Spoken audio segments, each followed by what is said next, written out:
Hello, grammarians. Today we're going to be discussing more irregular plurals. So this is the irregular plural, part 2, the two-inning. Because we really want to focus on this N particle. I'll explain in a minute. So previously we discussed the idea that there's, one regular plural. And then there are a couple of different kinds of irregular plurals.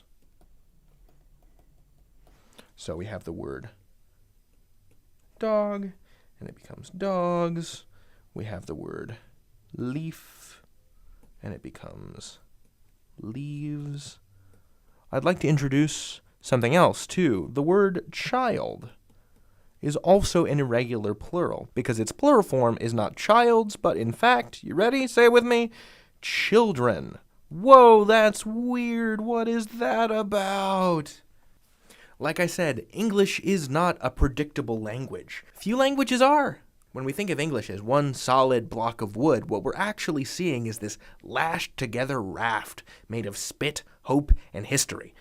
So it's your job as a writer and a speaker of English to make of this crooked timber something straight, to borrow a phrase and then mangle it.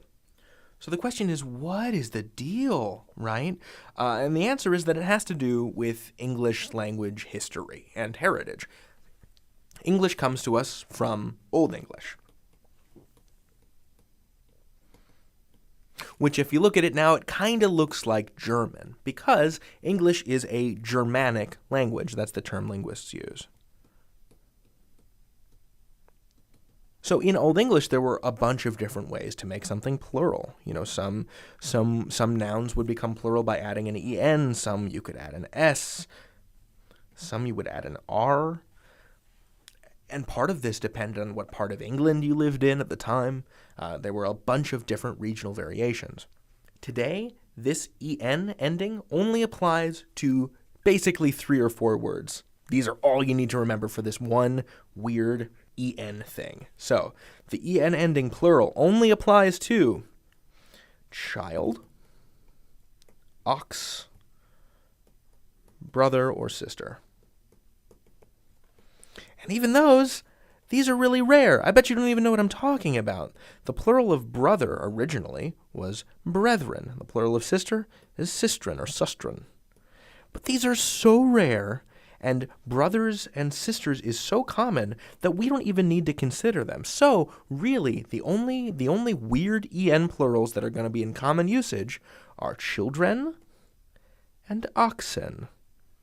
And unless, your family raises musk oxen or you're an ox driver, you're probably not going to be using the word ox very often. And if oxen are a big part of your life, you probably knew how to pluralize them already just from hearing people talk about them your entire childhood. So I'm going to cross that off too.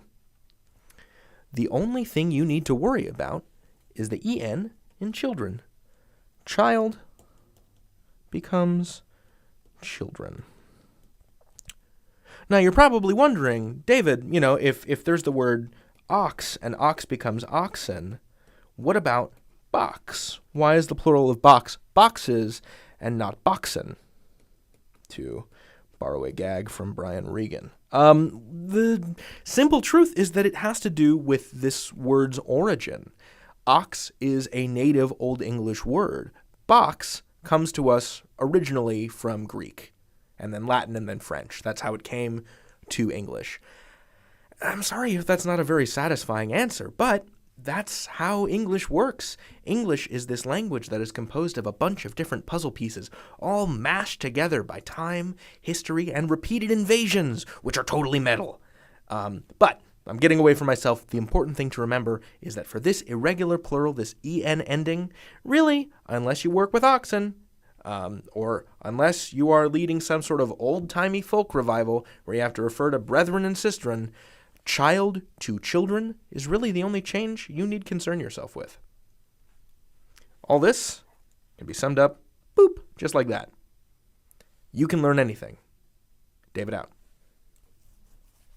Now, if you're still with me, I would like to relate a humorous historical anecdote that comes to us from the 15th century English printer, William Caxton.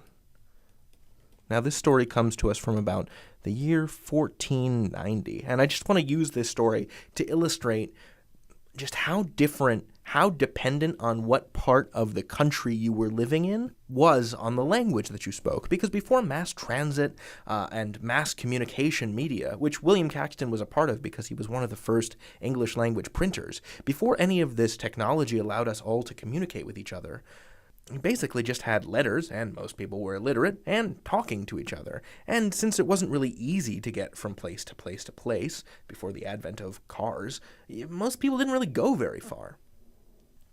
So here is the story, which I will translate for you from Middle English. It goes like this. So these merchants were traveling from the Thames River, which flows through London, and they're trying to get to Zeeland here, which is in the modern-day Netherlands. This is, incidentally, this is England. This is the southeast coast of England. They're trying to get to Zeeland, and this is a distance of about 160 miles, give or take. But they can't make it there because of bad winds. They stop here at Foreland to refresh their stores. They stop for groceries, basically. And then they realize that their London English and the English of the place where they are, which is maybe 60 miles out of London, is mutually incomprehensible. A man goes into a house, asks the woman of the house for eggs. She doesn't understand the word eggs because the word she uses for eggs is æren. The word egg is Norse. And he says, I would like some eggis. And she says, I don't have any eggis. I don't speak French. And he gets angry because he's like, I don't speak French either. I'm English. He says, do you have any eggs? She says, I don't know what that is. And finally someone says, I think he means æren. Do you have any æren? And she says, oh, æren, of course. Here, buy some. And it just goes to show you that before the advent of mass communication, we could have had variations from, as Caxton put it, shire to shire to shire. Each little town had its own variant of language, and it wasn't until everything was united by this technology that Caxton worked with, the printing press, that people started to become literate and converge toward what we would consider a more unified standard of English. All right, that was just a little bonus, silly video. You kan lerne anything. David out.